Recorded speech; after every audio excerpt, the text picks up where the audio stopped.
Welcome, welcome to another episode of the Pound for Pound Boxing Report. I'm your host, Michael. Joining me this week, live from California, Gail Falkendahl, the Community's Digital News. Joining us live from Taiwan, Sean Newton. The one and only boxing addict has made his return, joining us live from the UK. And also the brother Ben Umar. What's going on, ladies and gents? Hey, good evening, all. Good morning. Good morning. For those who do not know, the Pound for Pound Boxing Report is a live YouTube show / blog / podcast that discusses all things boxing. The motto is, when boxing is good, we will talk about it. When boxing is bad, we will talk about it. The bottom line is, if it concerns boxing, we will talk about it. If you want to find information about the Pound for Pound Boxing Report, one main place you should go.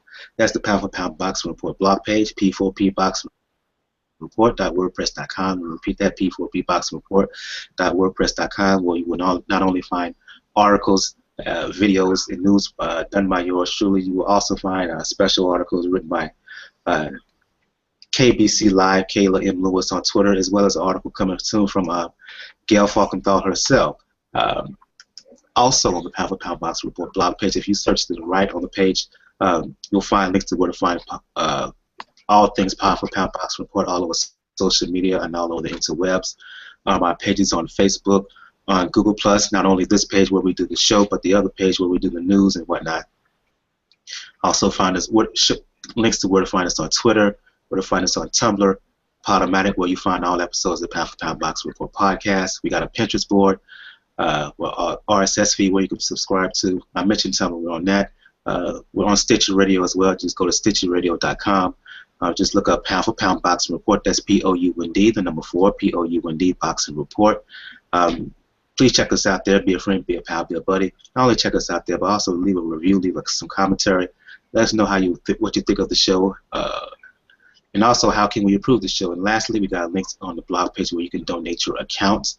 The link for that is donateyouraccount.com/P4P Boxing Report. I'm going to repeat that, donateyouraccount.com/P4P Boxing Report. And what happens is, any tweet that comes from the Pound for Pound Boxing Report Twitter page, your Twitter account would automatically retweet any tweet that comes from the Pound for Pound Boxing Report Twitter page.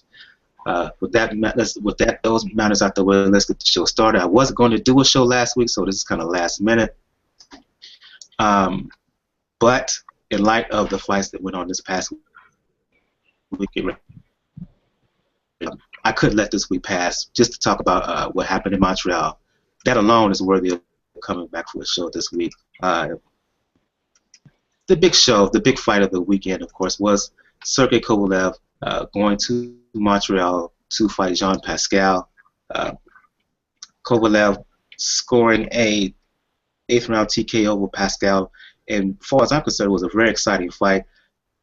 Kovalev, he pretty much had control throughout, but as I said last week, Pascal was a live dog, and a live dog indeed.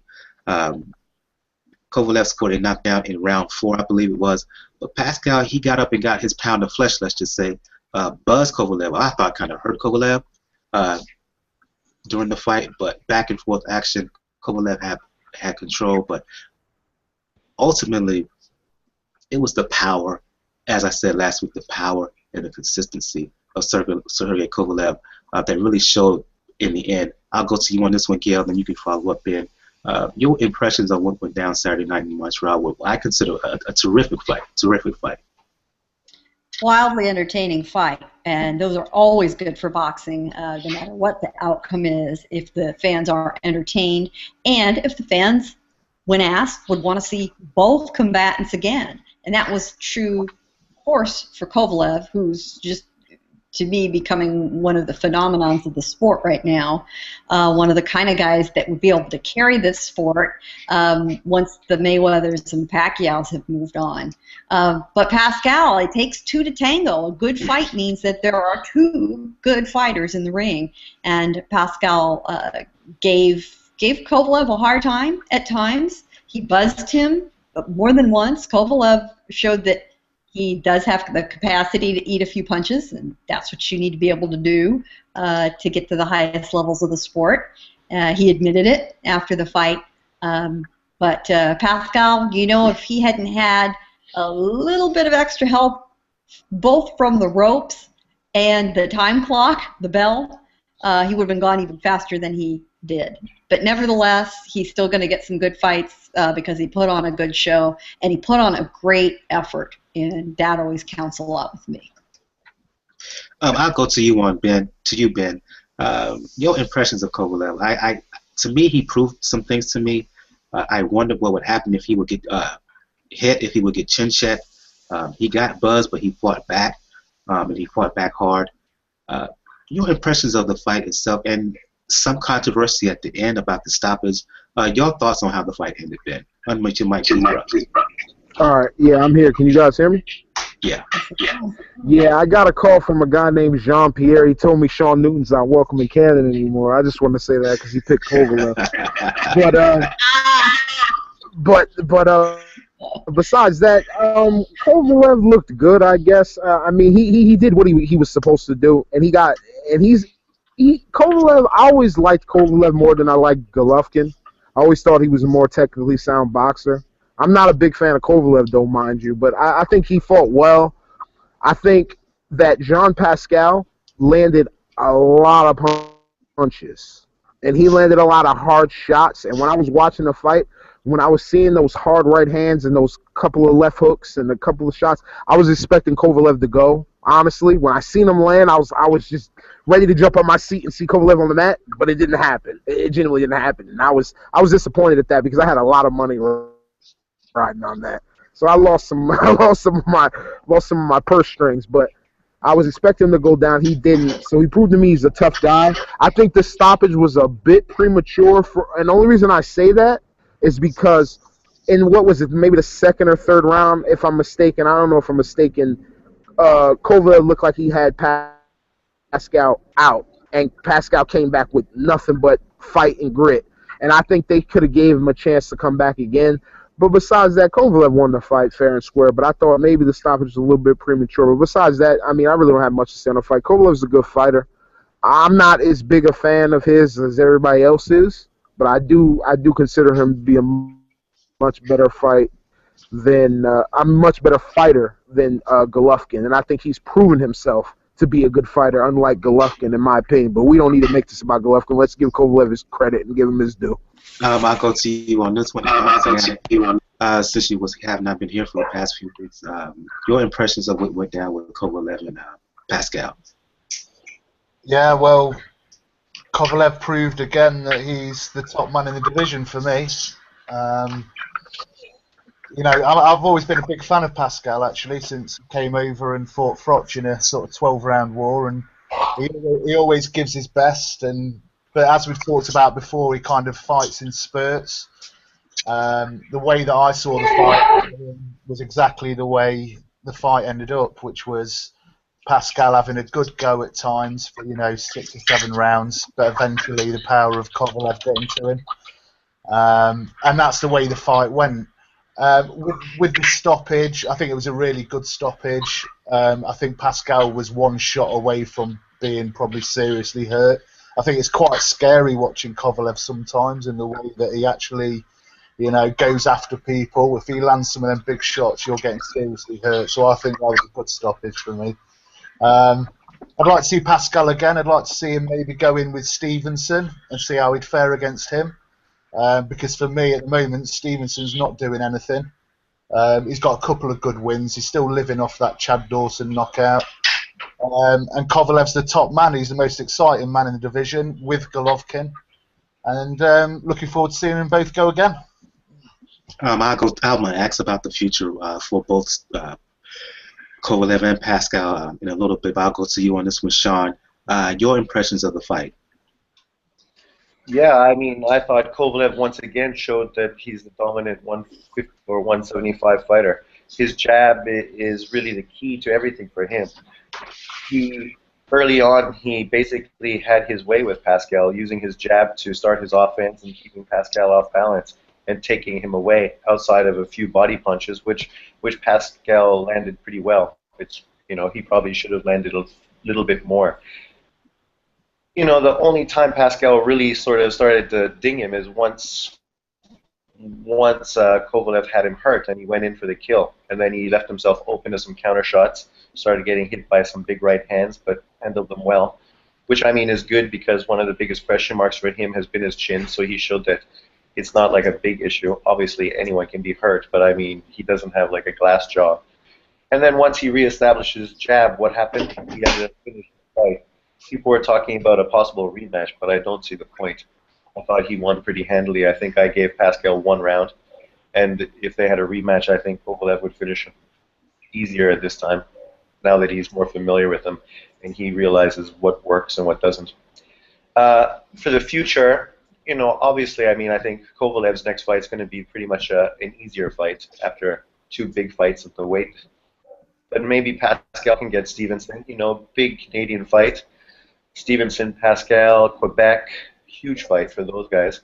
And then it would be good because Pascal, he's not active enough. So for Stevenson, it would also be pretty much an easy fight for him.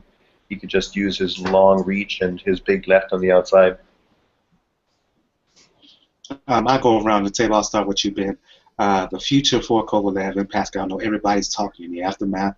May want to see Kovalev and Stevenson. I agree with Shawn here. I don't think that should they fight, yes, but I don't think that Kovalev's camp specifically, after 2 big fights, tough fights, is going to put him in there with Stevenson next. I think it will happen later on this year or possibly in early 2016. So go to you, Ben. The future for Kovalev, as well as the future of Pascal, because he may be but he still has some fights in there that can make a lot of money.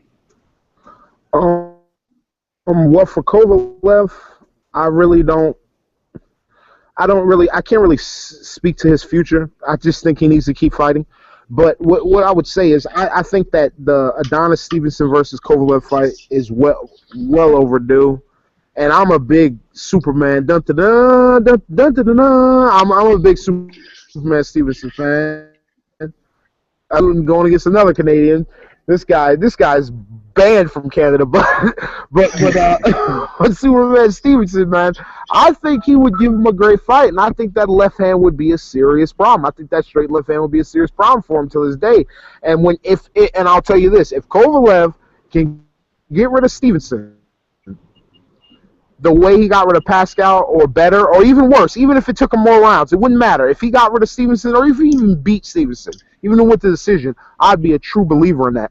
But I think Stevenson has one of the harder fights that people underestimate. Saki Obika's not no scrub. I know he's coming up from 168. Saki Obika gives everybody a tough fight. You can't tell me a fight where people came through against Saki Obika unscathed, okay? Andre Darrell, Andre Ward, who else? I'm going to lean on Michael to give me the rest of the guys, because I know Mike got it better than me. But Saki Obika is a hell of a hard fight. And I'm not sure Adonis is going to get through that unscathed. But if he gets through that fight decently, I think they should fight. Maybe give Kovalev a fight in between whoever he's going to fight next. I don't care. Just give him something to warm up and give Adonis a warm up. And then they need to fight each other. Enough is enough, because Adonis Stevenson's the lineal, and Kovalev has got most of the belts. So they need to unify that, and we need to see who the guy is. And I think, me personally, I think Adonis is the guy. I think people are hating on Adonis. I think he's the guy. I think he's going to flatline Kovalev. But at the same time, until it happens, I can't really speak on it. But I think that's what's going to happen, and we're going to see what the outcome is at the end of the day. Yeah, let me push back on you a bit before I go on to the rest of my guests. I kind of disagree with Bika. Yes. See, my problem is in the Darrell fight, Darrell made it look easy in part because for me, Bika, he showed some signs of age. Yes, he's tough. Yes, he's strong. But and I believe you was with me when we saw the fight with Chris Caban, EJ Boxing Live, and others. We saw it live. To me, Bika, he looked old and a little bit shot-worn. I was surprised at how well Darrell performed, and I thought Darrell would win. I didn't think he would win that dominant. And I think in Stevenson, Bika is the type of guy, considering how he's looking, considering that he's getting older. I think Stevenson, with the long arms, with the long jab, with the left hand, I think that's an opportunity for Stevenson to look really good here. No, I personally think that Stevenson's going to look really good, but I think at the same time it's going to be a good win because, like I said, Saki Obika, for one, has never been knocked out. He's only been knocked down twice in his whole career, Once against Anthony Durrell 2 fights ago, and then once, I think, against Darnell Boone. So this guy's got a hell of a chin. You know he gives you hell in the ring. He's not an easy win. You're right. He is getting old, so maybe he's past it at this point. I can't argue with that because he's been fighting wars. Every fight he has is a war because this guy's not skillful. He doesn't avoid shots. That's not what he does. He brings the business to you. So maybe he's past it. You're right. You're probably right about that, and I agree with that.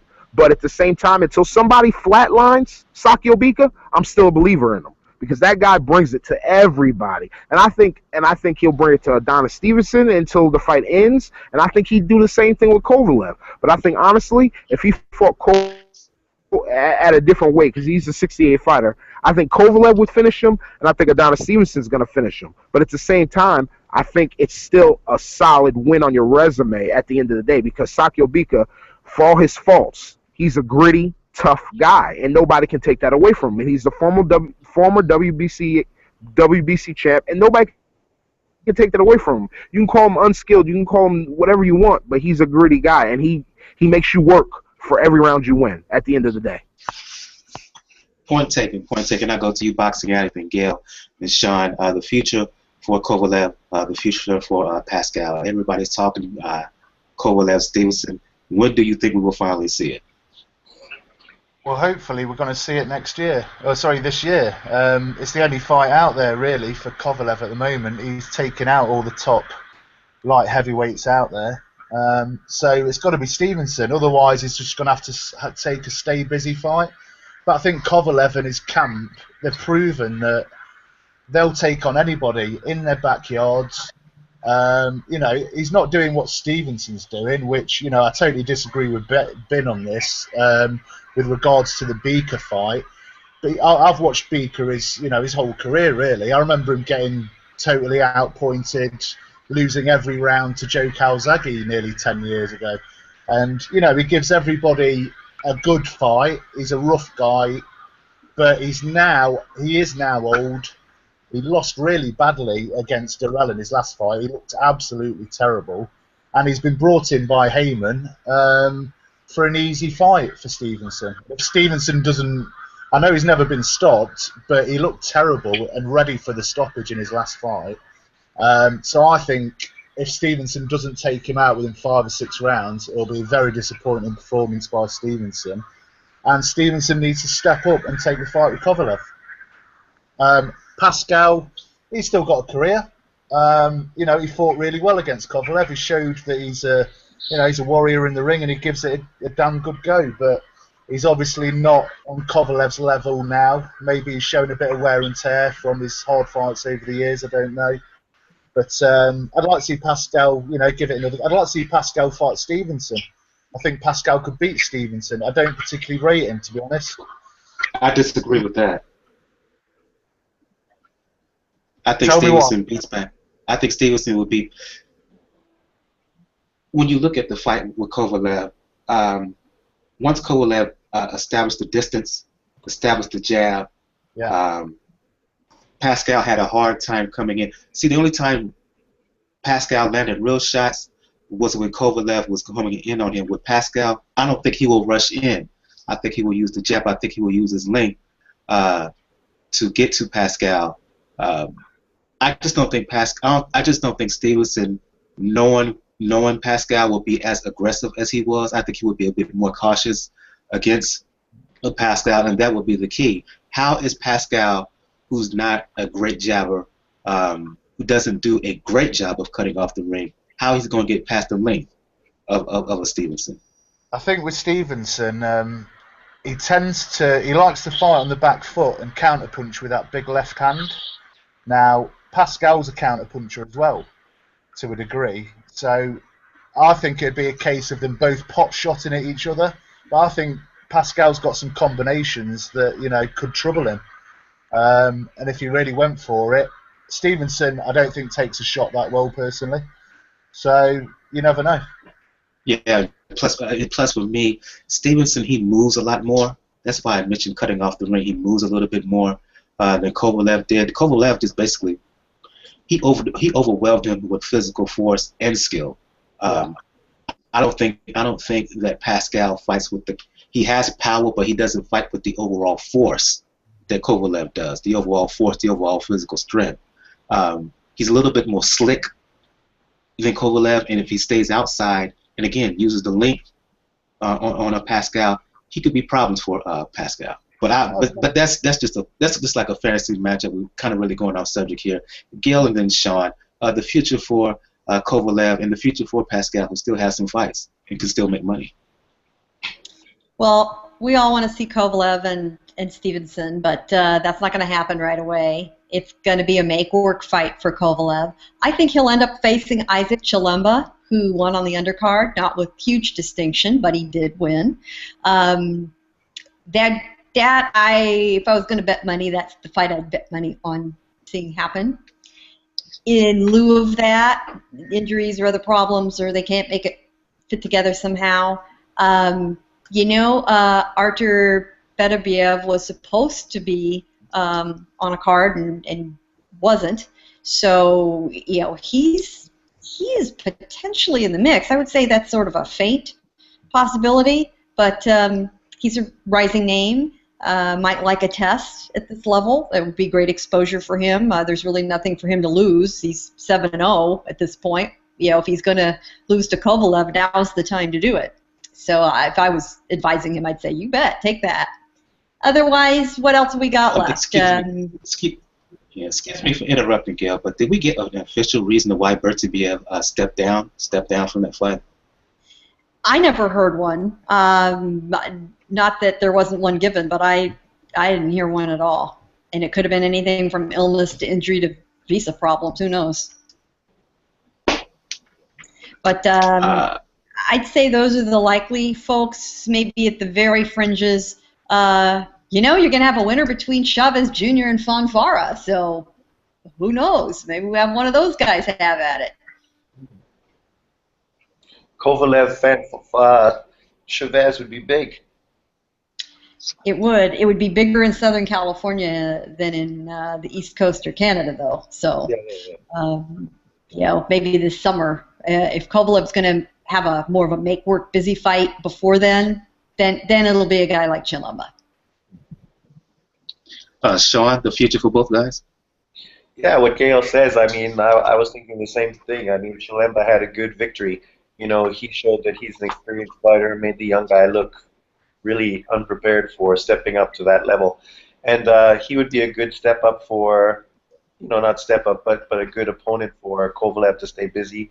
He's not really a powerful puncher, but he's a boxer. He's pretty slick. He has a good jab and throws good combinations, and he's pretty sturdy. As far as Stevenson, of course that's the fight everybody wants, but at this point, with Heyman doing what he's doing, I don't see that fight getting made yet. I could see him fighting Pika, and then after that, I'm not sure who he would fight. That's why the Pascal fight seems like it would be worthwhile, because they know it would sell big in Canada, and he could still fight at home, and he wouldn't have to leave. And also, like mentioned earlier, I don't think Pascal really has the style to beat him, because I think his long jab and his movement outside would just make it similar to the Kovalev fight, where he just couldn't get off. I'm going to go back to you, Shawn, and talk about this next fight on the undercard of Kovalev and Pascal. Vyacheslav Glazkov scored a controversial win, as far as I'm concerned, over Steve Cunningham. Did either fighter do a whole lot in this fight? No. It's kind of boring to watch, to be honest with you. My problem is, Shawn, and everybody else can follow up. I'll go to you, Gail and Ben. My problem is I wasn't upset that Glazkov won. What ticked me off was, this reminded me of a Jesse Vargas fight, where Jesse Vargas will win a fight by a wider margin than he really deserves. I had Cunningham winning by 2 points. I could see Glazkov winning by 2 points, 3 at the absolute most. But in the judges' scorecards, 2 of the judges had it 116 to 112. That's a 4-point differential. Could you have given the fight to Glazkov? Yes, but to give him by 4 rounds, no way. Yeah, I had Cunningham winning. I thought it's too bad that he couldn't have kept it that he started early on, where he was just easily outboxing him.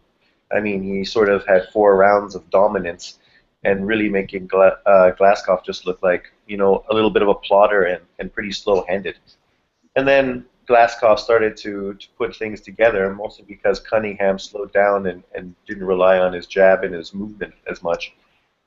But even when he was being successful, I don't think he was pushing as hard as he could have. Late in the fight, when I thought he could have really put a rally on to signify his victory over Cunningham, I don't think he ever really stood up. He seemed tired, and he took his thoughts to sort of push. I mean, Cunningham at that point, of course, wasn't doing anything great either, not like he'd started the fight. Obviously, he was tired as well. But, I mean, I never thought Glazkov did enough to really win the fight. I thought Stevenson or Cunningham won pretty... You know, I had him up 4 rounds, but, I mean... You know, and when they announced the decision, I thought, oh, yeah, he easily won. And then I was sort of shocked to see that it was the opposite way, because I can't see how Glazkov had 8 rounds out of that fight. I go to you, Gail, and then you, Benny Moore.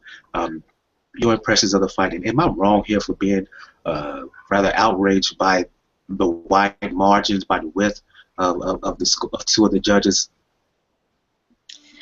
Well, you know, I tend not to be super hard on judges because they're there and we're not, unless I am there and I see it differently. And, you know, this was a fairly lackluster fight. To me, this was the really disappointing fight of the night. Neither of them lived up to their own assertions about what they were going to do, and it certainly didn't live up to expectations. So when that happens, you know, either way it goes, I kind of, you know, I give it a shoulder shrug. It's a shame. I did think Cunningham had won, but I did think it was close. But in the end, you know, you win or you lose. And the distance on the scorecard, in the end, doesn't make a whole lot of difference. Ben Umar, your impressions of what went down? I watched the fight. I thought it was a joke. I gave to Cunningham. Only rounds I gave to Glazkov was the last 3 rounds when he came on strong at the end. I thought it was a joke. And I thought it was just basic bullshit. Referees paid off to get the undefeated fighter some praise and to keep this fucking guy Glazkov keep going. He knows Malik Cat.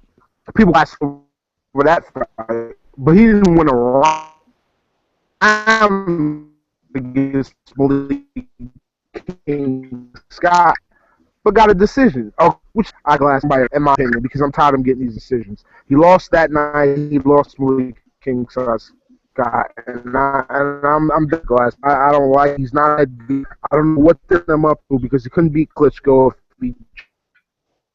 I don't see it. But he lost. Let me ask you a follow-up, Ben. Do you think because of the outrage that there, especially on HBO, do you think there will be a rematch? No, because I honestly don't think there's any real outrage. We see these type of decisions all the time. Be outraged for a week.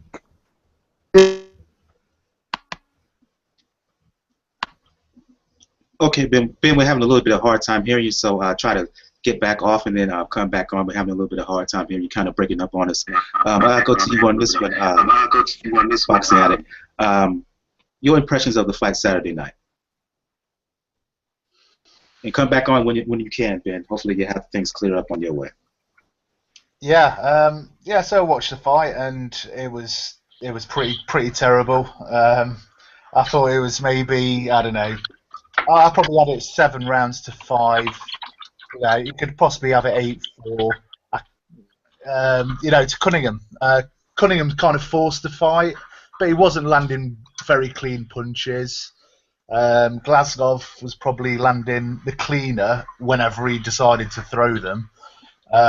But it was just a terrible fight. It was a bit of a bad decision, although, you know, as I've said before, I don't think either of them are are particularly decent, and neither of them will go on to do very much. I don't think Cunningham's done well in his career, but he's coming towards the end, and I don't think Glazkov will do anything against any of the top guys. So yeah, it was just a bit of a horrible fight. Yeah, horrible fight with a terrible decision as far as I'm concerned. Let's move on. Talk about the PBC card on Spike TV that took place last week on Friday. Headline bout was Andre Berto scoring a 6-round TKO over Joseito Lopez. And watching the fight, and I'll go to you on this, Miguel. For me, Berto, he won. He won by knockout. But I'm sorry, I wasn't that impressed by him. I think the same issues that he had coming in, I just wasn't, Sean. I'm sorry. Look, for me, I say that because Sean is over there shaking his head. For me, Lopez, if anything, this was a case of Berto could have taken him out anytime he wanted to because he was just a naturally bigger and stronger guy. I mean, whenever he did finally open up fully, it was over. The question for me is, and how come he didn't do it sooner? Lopez, he got off with some shots. He landed some shots here and there. But as I now say it again, once Berto finally opened up, the fight was a wrap. Your impressions on Berto's TKO stoppage over Joseito Lopez? I was ringside in Ontario for that card, and it was overwhelmingly a Lopez house because he's from Riverside, California, which is 10 miles across the freeway. So it was a local fight for him. All his fans were there. They were loud. They were crazy, and I think it fueled him through the first few rounds. And I don't know whether it overwhelmed Berto to be in a house rocking that hard for your opponent. Maybe it was substantial. And it did look like he was completely asleep at the switch. Those of us observing were looking at each other saying, is he not warmed up? What's the deal? Who knows? But when he did finally wake up and decide to perform, he got things in hand. I think he got a bit lucky. It was not the best win for him. He admitted after the fight to the media that it was a little bit of a rough outing, and he knew it, and he's rusty, but he knew what he needed to work on, and assured everyone all was well. So, who knows? But yeah, he was just checked out those first couple of rounds, and he needs to figure out why. Because someone more powerful than Lopez, he wouldn't have had the chance to go to the third and get moving. He would have been gone. Right. I'll go to you on this one, Sean. I saw you shaking your head. I kind of misinterpreted what you was implying, what you was really saying there. But I read in the private chat here your actual comments, so I'll give you the floor to comment on Berto's win over Joseito Lopez. Unmute your mic, Sean. You got your mic muted. Yeah, I thought Berto looked terrible. Too much talk about Berto. After all these years of all this hype, of this guy being such a great fighter, he's never done anything. Never beaten anybody, never looked good. The only thing he does that's well is that he makes competitive fights that he loses. So at least the fight is good, it's entertaining and action-packed. He loses, and then talks about how, he's going to change this, change that, next time he's going to be better. He fought a guy who, last week, we were talking about both of them being basically washed up. And Lopez being more washed up and the smaller guy and not so powerful and probably the guy that was going to lose. Lopez went out there, easily outboxed him. And nobody would ever say that Lopez is a boxer. And he totally had him for the first 5 rounds. And, some people were questioning the crowd, Gail. You were there. And I read lots of people on the YTBC ripping the crowd for booing him because he got the victory. As if, he deserves, some praise, because he beat a guy who he should have been beat. He was put in there as an opponent for him to look good. And then, people don't realize that, of course, Lopez had a home crowd. They were supporting him. He fought great. And then the fight was over like that. So people thought he sort of got ripped and then it got stopped too early. Well, and Berto should have known better. He didn't win well. He won. He won poorly, and then he decided to taunt the crowd, which continued after they were off the air, mind you. And that did not endear him to people who paid money to see him and his opponent, mainly his opponent. Oh. He reveled in that. getting in their face over it. Yeah, you saw him, I think, on the telecast, get up in the corner and, do the victory and all that stuff. Well, they went off the air, and he decided to get back up on all the other corners that he missed to do it some more. And there was a lot of, gestures that you don't put on, standard cable TV in America, and other stuff going on. That was unnecessary. He was rubbing their face in something that I don't think he should have been too proud of to begin with. Yeah, I just realized, because when I was listening to lots of reviews, people were ripping the crowd, talking about how it was race and they were against the black guy, but it's ignoring the whole facts that it's a Southern California card with a Southern California fighter who fought great until the stoppage. And then, actually, I thought the stoppage was a little early. I thought he deserved at least a chance to. Obviously, I don't think he was going to win.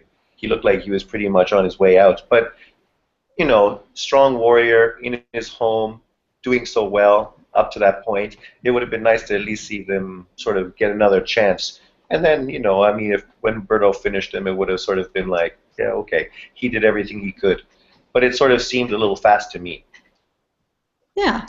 No, it was not racial. I didn't perceive it as racial in the slightest. It was a hometown guy versus a dude from Haiti. That's what it was about.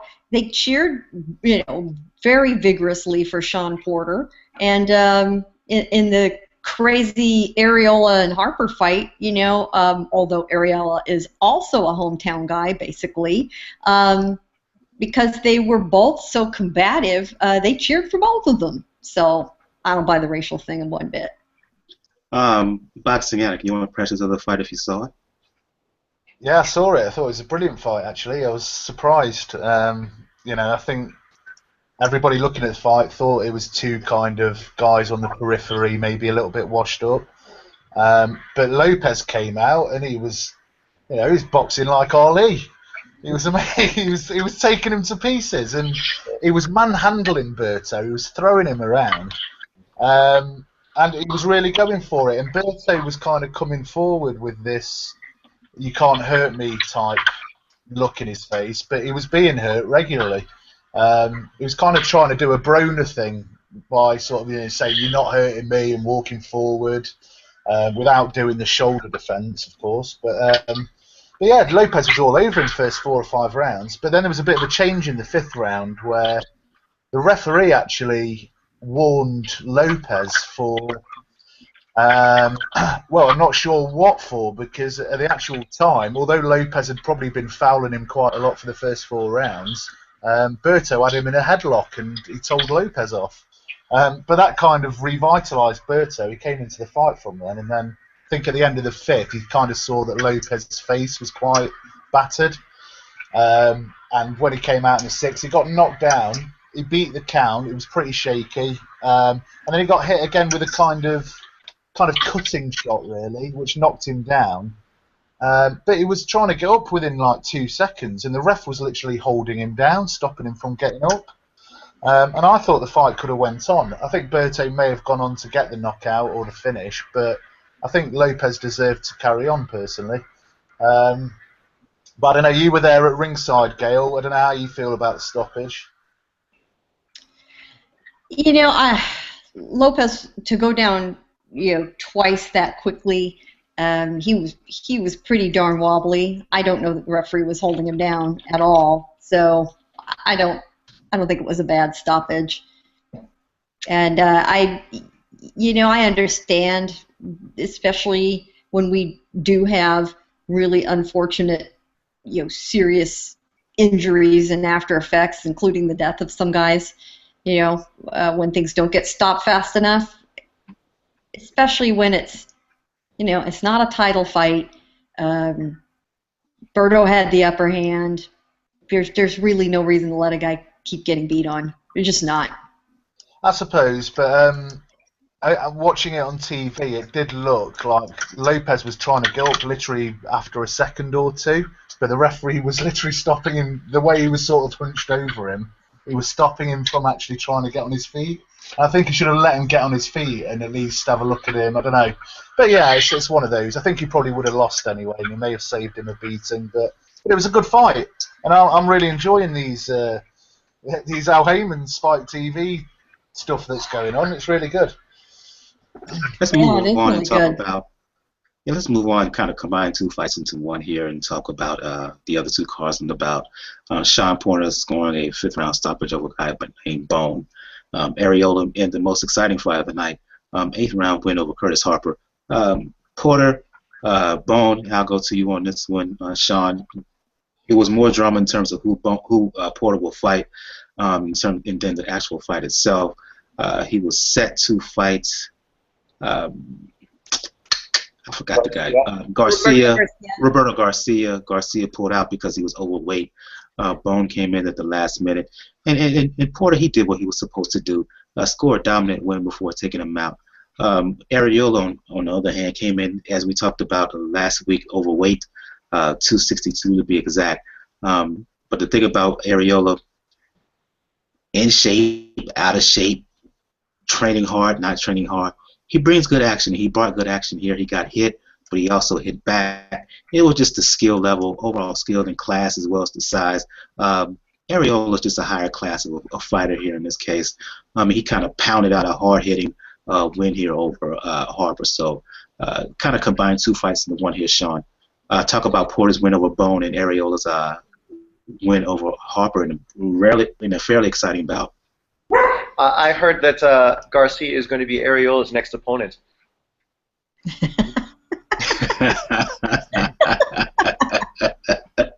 gonna have to eat a few more cases of Twinkies for that to happen. And drink a lot more beer. Yeah. Well, the problem is Arreola will drink with him. Yeah, he will end up drinking more Corona, so you're right about that. As far as those two fights, I mean, the Porter fight, even against Garcia, we knew basically it was just a tune-up fight just to get him back in the ring, to get the rust off so that he could work towards a bigger fight. I never thought that fight was going to be very competitive, and then when they switched to an unknown guy from 140, I also didn't think it was going to be much of a fight. I mean, Boney, he fought well, he tried hard, but he's a smaller man, he's at a different level, and Porter did what he needed to do. I don't think he looked super impressive. I mean, he still looks like the same type of fighter who tries to bully people and just sort of pot shot on the outside and then rough you up on the inside. I don't know how well he's going to do against the good fighters at 147. But, we will see. A big fight should be his next fight on the horizon, so we will see what fight that will be. Maybe him against Guerrero. Guerrero earned another big fight after his good fight against Thurman, so that would be probably a good fight for them. And then maybe a matchup between the two of them down the road. But outside of that, the Arreola fight, it's like we were talking last week. He's not the most diligent guy in the gym, but, I mean, he's tough, he likes to fight, and that fight was sort of perfect for him because, that guy showed some toughness, man. Early on, he looked like it was going to be an easy fight, and Arreola was going to walk through him and finish him quick, and then he showed lots of heart and came on and fought well and made it a barnstorm. It was a good fight, the best fight on the card for sure, out of the two guys that most people didn't even care about watching. Gail, your impressions of the two fights? Well, the barn burner of the night in person was, of course, Arreola and Harper.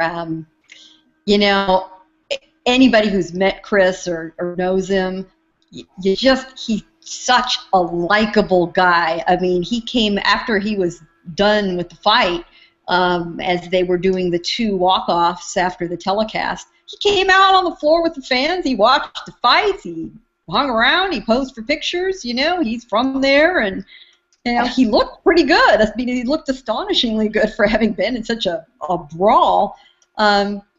he knows no other way to fight. He fights that way, as you rightly pointed out, whether he's in shape, whether he's not.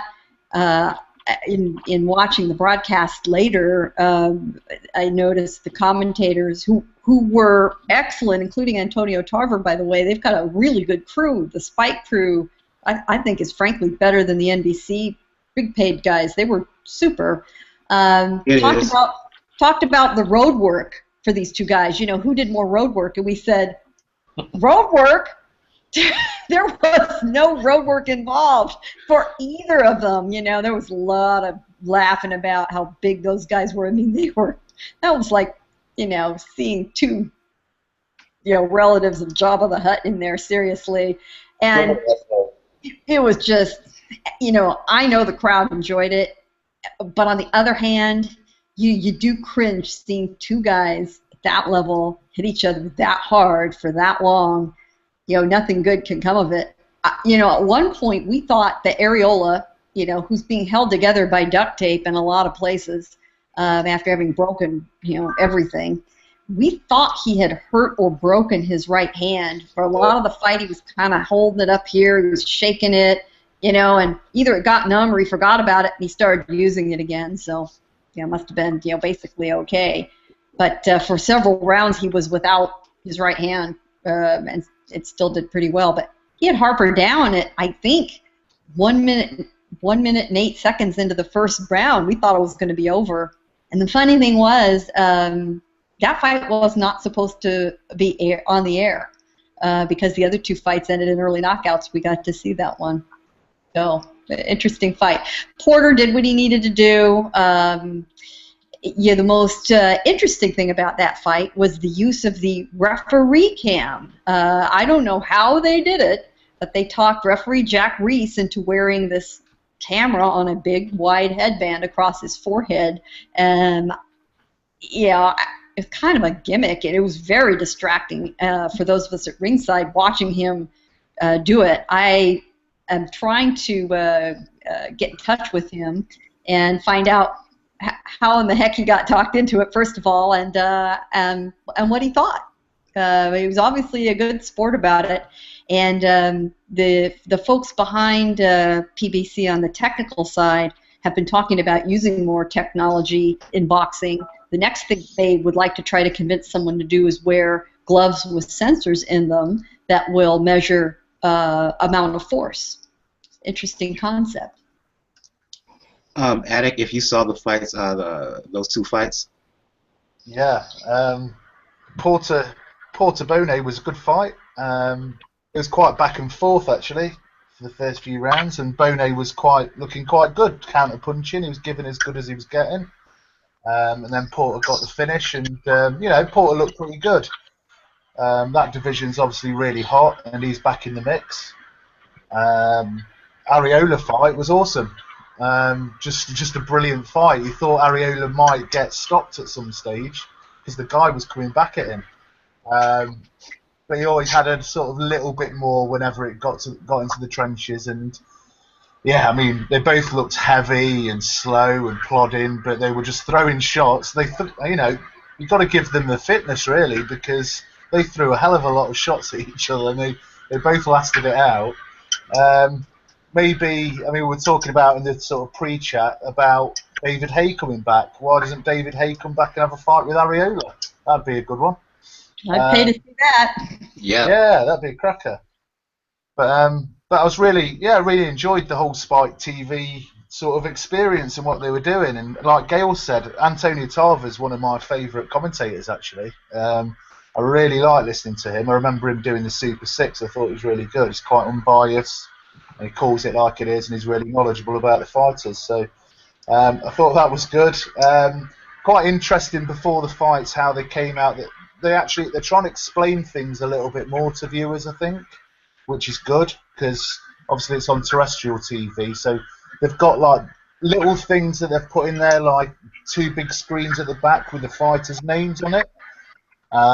Which just, you know, means if you come in, you're not really into boxing, you switch it on, you know who's fighting, you know the names, it makes you a bit more sort of into it, I think. And also they explained before the fight about how their unofficial scorer would be scoring it, you know, on sort of effective aggression and things like that. And it was quite good. It was quite good. I quite enjoyed that. So, yeah, both good fights and great card. I want to move on and talk about the news of the week. Kind of start on a really bad, somber note as Australian featherweight Braydon Smith passed away on Monday following a defeat on Saturday to Filipino John Moralde as he collapsed in his dressing room.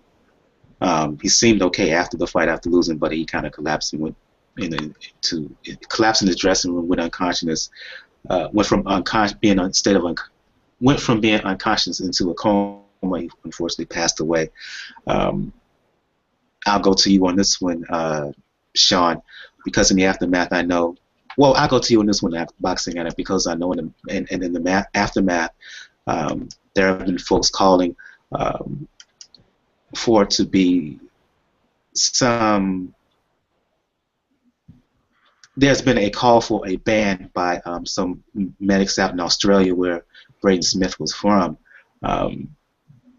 So talk about this unfortunate passing and some of the comments that we've seen or read in the aftermath.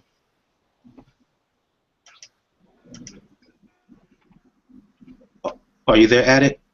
Sorry, yes, yeah. Yeah, I obviously heard about this, and it's always pretty horrible when you hear about something like this. It was a bit of a strange one as well because the fight went 12 rounds. The young lad sort of, you know, gave some interviews and seemed pretty much okay after the fight. And then he complained of a headache, and that was it. Slipped into a coma, and unfortunately that was kind of the end. I know that the Queensland State Boxing Association have been under a lot of pressure. I think the Prime Minister out in Australia has come out and said it might be time to ban boxing, which is obviously not great for lovers of boxing out there. But there seems to be quite a clamour now, which has happened. I mean, we touched on it a few weeks ago with it happening in Britain, and I think we've kind of got past that now with the strict rules and the governing bodies over here. But it sounds like in Australia, you know, the sport isn't as big. They don't usually have many sort of top-level fighters, and it's more ground level. So it seems like there's quite a clamour out there now for it to be banned. I hope that doesn't happen, but yeah, obviously really sad when something like this happens, but it is what it is. The sport is a dangerous sport, but you know, I think everybody loves it because it is one-on-one. You know, it's the most sort of competitive sport you can get. That's the reason I've always sort of loved it. And there are risks. But the people who take part in it know the risks very well. And yeah, let's hope it's not banned out there because of this instance. I think it's the first time somebody's actually died in 20 years in Australia. So if you think of the thousands of boxing fights that have happened, you know, the percentage is very, very low, obviously, with 1 in 20 years. But that's not to say it's you know, it's not an excuse for it, of course, but there are other sports where people can get injured and die, and they carry on with those. And I think boxing gets a little bit bad rap. I think it's actually quite safe to a degree in respect to a lot of other sports out there in terms of injuries. So, but yeah, obviously very sad, very sad. I'll go to you on this one, Shawn, and then you follow up, Gail. Some words on the passing of Braydon Smith. I'm not familiar with him as a fighter. I haven't watched his fights, but it's always sad when you know, somebody passes. But you know, the bright side of things is, you know, somebody was doing something that they love, and you know, that's what you hope to do. You hope to be able to spend your life doing something you love, and you know, people pass.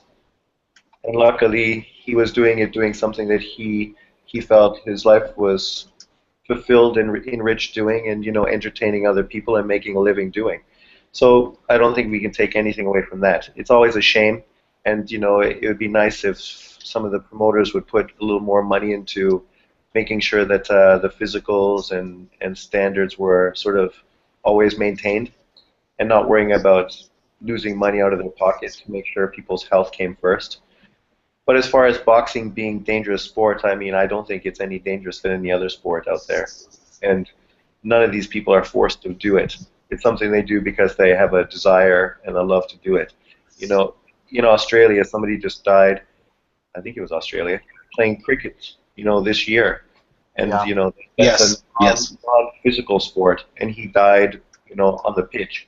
So accidents happen, and unfortunately, it's sad when it does. It makes us appreciate life, and but I don't think it's any reflection on the sport itself, because these kind of things happen all the time.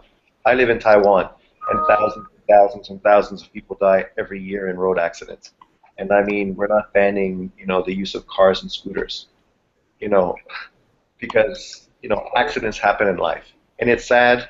And all the best to his family and his supporters, because he's a young man, and it's too early for this kind of thing to happen. But at least he was doing what he loved. Yeah. Yeah, I read about this, and one of the smarter commentators that I read on this topic pointed out, that more people are killed in the equestrian sports in Australia than have been killed in boxing in decades. Fall from a horse can be a very devastating injury. Nobody's talking about banning equestrian competitions. And second, when it has been banned at different times, including in U.S. history, all it does is drive underground, where it's far less safe and not monitored at all. And the precautions that we need to take are things like stoppages at the earliest possible point that's fair, making sure that any complaint of headaches or any other sort of injury are taken very seriously, that the boxers and the trainers are trained to speak up when they feel something wrong, and hopefully you catch it before it becomes a problem. These guys are tough, and the last thing they want to do is say, oh, something hurts. But we need to encourage a culture where we would rather see them fight another day than press them on to something like this. Yeah, absolutely. And I can only co-sign what you said in terms of what Shawn said in terms about, as far as I should say, wishing that there were more regulations and whatnot outside of the sport.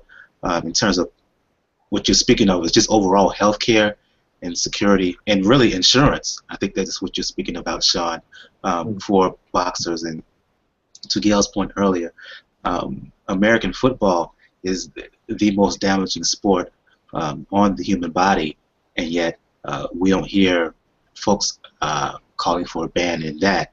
And also, to your point, Shawn, you mentioned the cricket accident that happened either earlier this year or late last year, and you mentioned how folks who are dying, passing away in other sports, other activities that doesn't have anything to do with boxing, doesn't have anything to do with sports, period. But to your point, lastly, Shawn, it's really sad that he passed away. It's sad at what happened, but he did fight and doing what he loved. He knew what he was doing when we kind of signed up, and it's really an ugly truth when it comes to boxing. It can only take one fight. It can really only take one punch for your career to change, for your life to change. And again, condolences to the family and friends of Australian Featherweight Braydon Smith, who passed away Monday following a loss Saturday afternoon. Kind of hard to go from that sad note to other boxing news, but I'm going to try to. I'm going to give you, Gail, the floor here, giving that you have insight more than just about anybody I know in the YouTube boxing community. You're at the fight.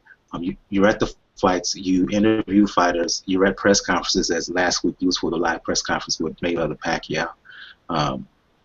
You write for Community's Digital News. Well, it was kind of a really boss move made by Al Heyman, as he kind of stepped in and kind of replaced Friday Night Fights with his PBC series. As for those who don't know, Friday Night Fights is going to be ending officially on May 22nd, I believe. PBC will come in and take over for ESPN on ESPN, debuting July 11th. Given your insight, given your knowledge, your know-how, given your knowledge of what's going on, your sources, do you have any inside information on this move by PBC to take over basically for Friday Night Fights? You know, we all got the news yesterday morning, and this really caught us by surprise. And it was, to me, very, very well received. Almost, to me, surprisingly well received. Because say what you will about ESPN's Friday Night Fights, we watched a lot of dogs. I'm telling you, some of those cards were bad. They were almost so bad it was funny. And then you've got Teddy Atlas, holding court. Some nights it was almost too much to take. But, give them credit. For 17 years, they've held down the fort. They've given us our events. They've come up with some fun things like their Boxino tournaments. And they have showed us some rising stars, much to their credit. We've seen some guys coming up the ranks, and the place we got to see them was Friday Night Fights. So do credit to them for hanging in there. But, yeah, with PBC coming on, with the Heyman money, with the writing on the wall, I'd much prefer to see something like this and that program being brought under his wing than for it to be pounded into submission, because, Friday Night Fights could not compete, for example, with what was going on Spike TV last Friday. So it was a matter of, if you can't beat them, join them. ESPN is very smart about their money. They are all about making dough. And Al Heyman's going to make them money, make it easy for them, bring them an audience. And let us not forget, this also folds in some fights on ABC, which is one of the main broadcast networks in the United States. And we have not had fights on ABC since the days of Ali and Norton on Wide World of Sports in the 70s. So, well, really, a lot of us have great affection. Technically, since the 90s. Yeah. Well, really, technically, since the 90s, since we had boxing on ABC, right. Wide World of Sports. Right. But on a regular basis, it's been either way you cut it, it's been a long time. It's at least a couple of generations of boxing fans since we've had it seen regularly there. And, resistance is futile. The Al Heyman, it's his world, and we're just living in it. I'm going to ask you this question, and I want you to follow up on the big news of the week, Shawn. Do you think this is the beginning of a monopoly by Heyman over boxing? Yes. Gail, then you can comment, Shawn. Yeah, no, I do. I worry that it is. I think that what will help is keeping the upper tier big fights remaining on premium cable will help keep Heyman from taking over completely. And let us not forget, you do have some side projects, especially in the United States, with Fox Sports and Fox Deportes through Oscar de la Hoya, who's running an interesting series in Los Angeles called the LA Fight Club on Spanish language television. And make no mistake, in the United States, the fan base among the Spanish-speaking community is huge, absolutely huge. So Heyman won't grab that, at least not yet. And those all need to stay healthy. If they do, it won't be a complete Heyman dominant universe. A lot of the big fighters are still with other people. But man, it's skating on thin ice. We're dangerously close. No, you chimed in with a quick yes when I asked that question about monopoly, Shawn. Speak to this deal with Al Heyman and ESPN.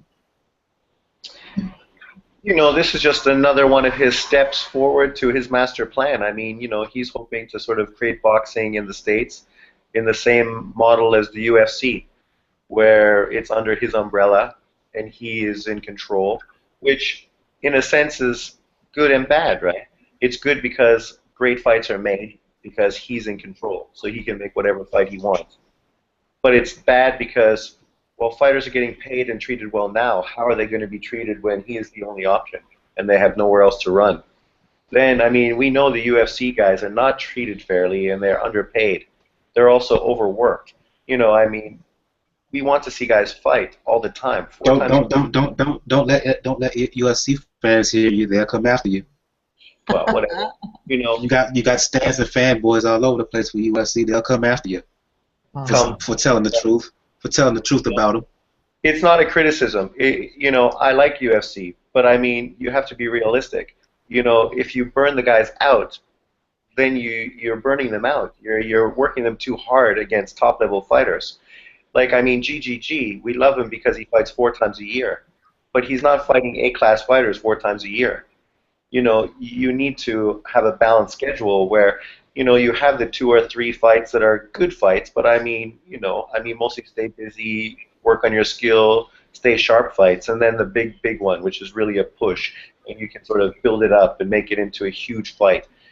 And this way, you know, guys are not getting burnt out. They can have longer careers, which benefits us, the viewer, because, I mean, you know, it's great to see Anderson Silva dominate for 3 years and then disappear completely. But isn't it better to have, you know, Floyd Mayweather dominate for 18 years and leave at the top of the sport? You know, isn't that better for everything? You know, better for the athletes, better for the viewer, better for the sport, better financially for the czar of the, you know, the castle, you know, the UFC or Al Heyman. Absolutely. I'll go to you on this one, Addict. Your thoughts on the power moves that Al Heyman has made in boxing, particularly over the past year. And it's a little bit unfair to ask you, one individual, to give an overview of the entire UK boxing scene, but is there anything overseas in the UK? Is anything of the sort happening over there? I mean, people tend to have a little bit of a go at Matchroom over here, Eddie Hearn, because basically he's got the big deal in Britain. He's got the Sky contract, and through the Sky contract, he's managed to build a stable of all the best British fighters.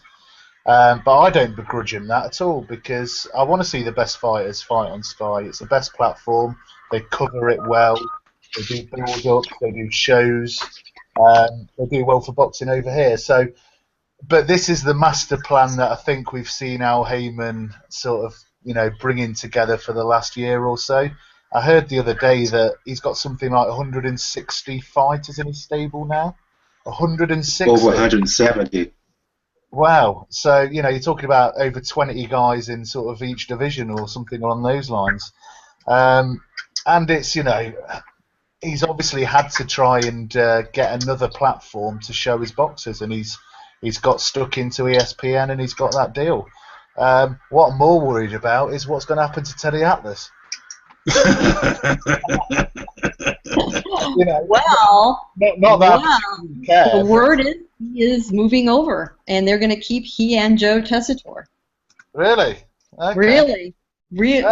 Keep it. Why not? Why not? Because if the fights are rubbish, we can always have a laugh at Teddy, can't we? Oh God! Wait a minute. As much as Teddy Atlas loves quoting, speaking against the system, if you will, I don't know how is that going to fly over the long haul? Well, I think Teddy's going to be on a fairly short leash, but the word was that he and Joe would remain with the new program. We'll see. You're right. Here's this guy who loves to rail against the man and the fixes, and boxing is corrupt, and who's he working for? The man himself, Al Heyman, you know. But hey, as long as the check's clear, yeah, I think Teddy will temper it. Well, that sounds like Teddy Atlas has been a bit of a hypocrite there. Just like on the one hand, he'll say that Mayweather will win, then turn around, he'll say Pacquiao will win. You mentioned the comments that let's get on this. Let's stay on this for a quick sec. You say he's a yes man, Shawn. Do tell, bro. No, I'm just saying, like you guys say. I mean, Teddy is the guy who revolts against the system. That's why you sort of love him because I mean, he's the voice of the common man, right? Fixes, payoffs, not good, boxing, it's hell. And now he's going to join, Heyman. And we saw through Heyman's other, show that just happened, his telecast, where there was He was crickets. a no talking rule. You cannot be critical. You cannot say anything. You cannot evaluate what you're watching. You had to toe the line. So now he is going to be towing the line under Hal Heyman on ESPN. So it's kind of ironic. But I mean, no amounts of money will correct something that's wrong. But, if you want to look deeper into it, I mean, it's like many people say, Al Heyman and Floyd Mayweather are cleaning up boxing. So I guess Teddy would join because their goal is his goal, to clean up boxing. So I can see why he would join. Yeah, they're cleaning up all right. Yeah, it'd have been interesting to have him watching the Cunningham fight and to see whether he'd have lost his head and said, this is a corruption, or, Al Heyman would have him straight out the door, wouldn't he? Wouldn't that be interesting? Well, we'll see soon enough, when they get started here in a few weeks. Fight announcement this week, ladies and gents, has Triple G Gennady Golovkin announcement that he's going to be fighting Willie Monroe May 16th at the old Inglewood Forum. We refurbished the Inglewood Forum, Inglewood, California, on HBO. And in news that's exciting to me and Shawn and I in particular, a fight that we've talked about a lot over the past year or so, Ramon Chocolatito Gonzalez. We initially thought that he was going to be fighting on the undercard of Canelo Alvarez Kirkland. Instead, he's going to be fighting on the undercard of Golovkin Monroe, as he's going to be fighting Edgar Sosa on that. So I want to go to you on this one, Shawn, since we're pumped up about Chocolatito fighting. Talk about Golovkin Monroe, and especially Ramon Gonzalez making his HBO debut. Thank goodness. Thank goodness. I'm pumped up. The boxing geek is just flaring right now to me. Chocolatito Gonzalez on HBO. I'm ready for it. Let's do it. I mean, this goes back to what I was just saying. We love GGG staying busy and fighting 4 times a year. And there's lots of criticism already about fighting Monroe. But people need to be fair and they need to be realistic. Monroe is a quality opponent. He just won his box off, so he showed that he's a skilled fighter. He built his brand fighting for the casual fans to watch. So his name is starting to grow a little bit after winning those and being televised. And he brings a different style, different than the other guys that GGG is fighting. He's much more of a boxer, mover, fast hands. It's going to take GGG some effort and skill to corner him, to cut off the ring, and show that he can break down a guy with this movement. With all the people calling for GGG to, stop ducking Laura, this is a good reflection on how he would deal with Laura. Not that he's the same fighter as Laura, but the style is similar. So, I mean, depending on what he does with this guy, it could give us, a little bit insight in what he would do in a Laura fight. If he looks really bad, then, I mean, more props to Laura. It looks like he would do better. But if he just walks through this guy easily and cuts off the ring and can stop him, then, it's sort of foreshadows what would happen to Laura.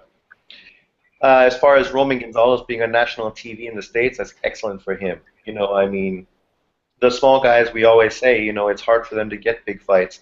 Usually they're fighting in Latin America, in Asia, fighting on a lot of cards on Bob Arum in Macau.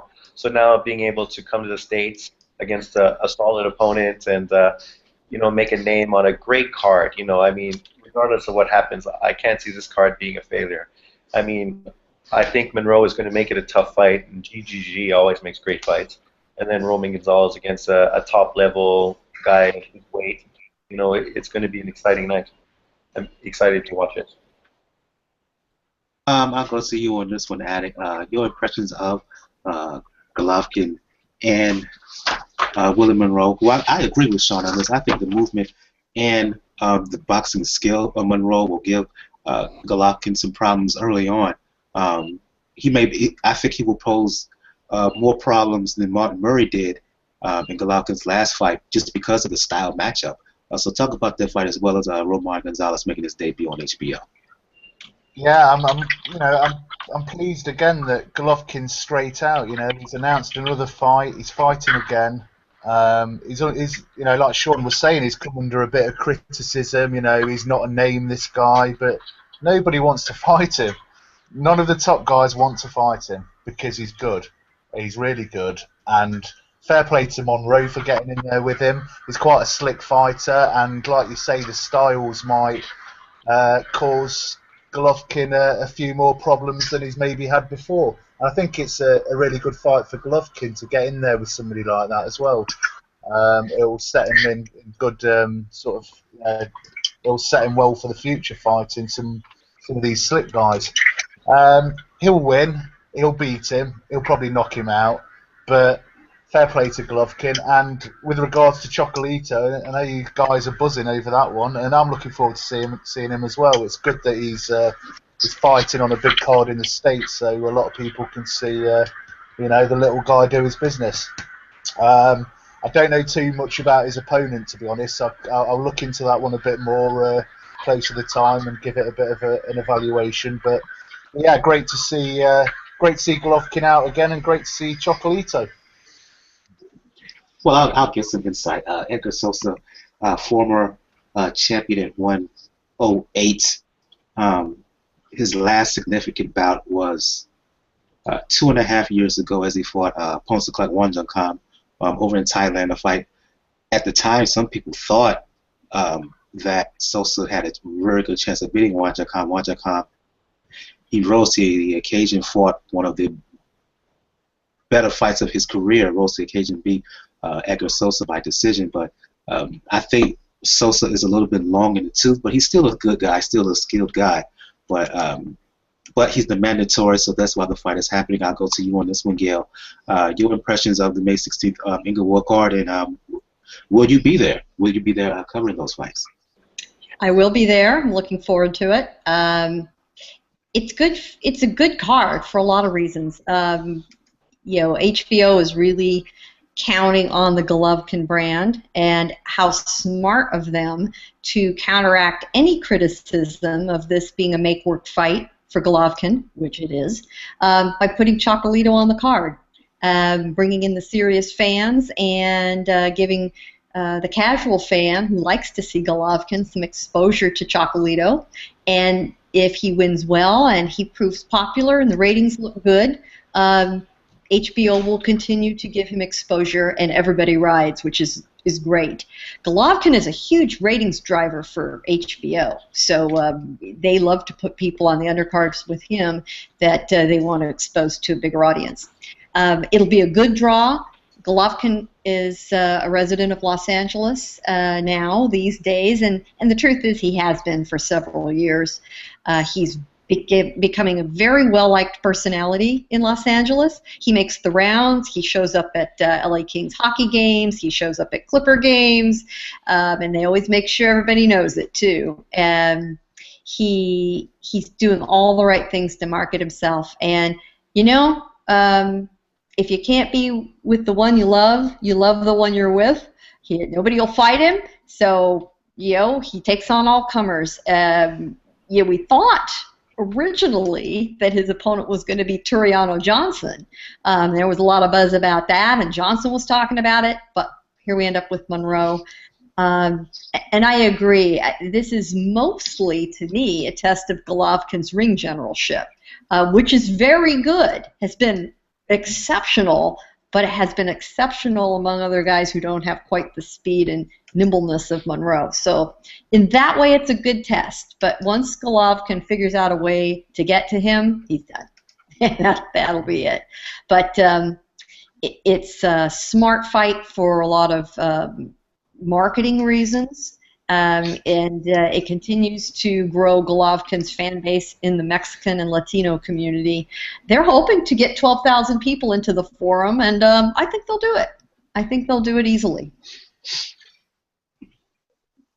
One more interesting bit of news before we close the show. No real fight previews because, quite frankly, it's not really happening this week in boxing.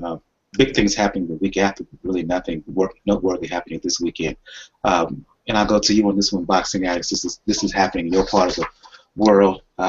News broke today that WBC lightweight champion Jorge Linares will be traveling to England to defend against Kevin Mitchell at the O2 Arena in London on May 30th. Also, this is part of a big card as the scheduled bout between Lee Selby, as he's going to be challenging Evgeny Radovich for his IBF featherweight belt. That's being pushed back to the May 30th card on the undercard of Linares and Mitchell, and as well as Anthony Joshua is going to be fighting Kevin Johnson on that same card.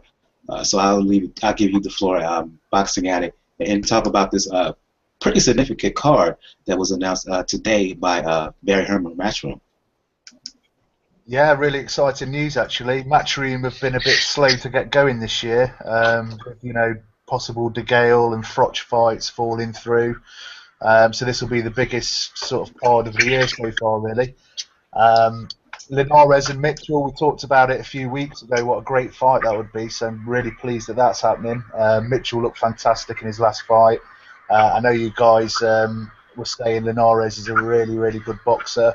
I'm going to look into him a little bit more because I've seen him in a couple of fights, but not really thought that he's been that great, but I'll look into that. But yeah, that's a great fight, really looking forward to it.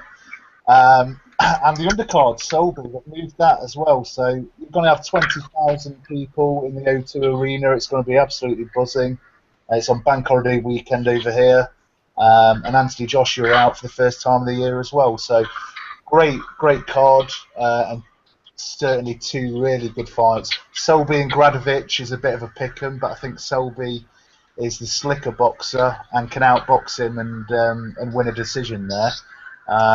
Mitchell Linares, I'll give my little pre-fight prediction before the fight. I'll look into Linares a little bit more, but yeah, great news that. Gail, Shawn, your impressions of this card that was announced today in London?